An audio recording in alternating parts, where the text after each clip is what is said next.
Davos परिषदेत तिसऱ्या मुंबईतलं पहिलं शहर म्हणून रायगर पेण ग्रोथ सेंटरची घोषणा. 1,00,000 कोटींहून अधिक परदेशी गुंतवणूक येण्याची मुख्यमंत्र्यांनी व्यक्त केली अपेक्षा.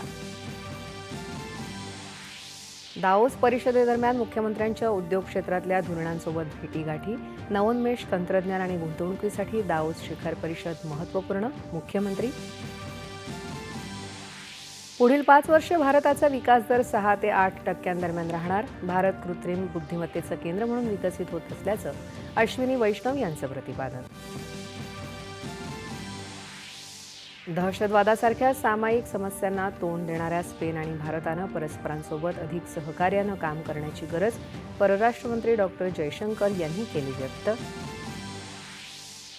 अटल निवृत्ती योजनेला वर्ष 2030-31 पर्यंत केंद्रीय मंत्रिमंडळाची मुदतवाढ.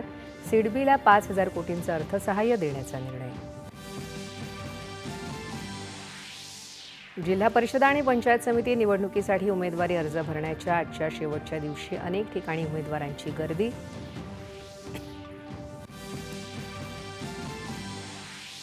कल्याण डोंबिवली महानगरपालिकेत मनसेचा शिवसेनेला पाठिंबा. महापौर महायुतीच्या घटक पक्षांच्या चर्चेनंतर होणार. श्रीकांत शिंदे यांची माहिती. आणि भारत न्यूझीलंड दरम्यान T20 सामन्यांच्या मालिकेतला पहिला सामना आज नागपूरमध्ये होणार. नमस्कार. 4:30च्या बातमीपत्रात मी श्वेता सोपारकर आपलं स्वागत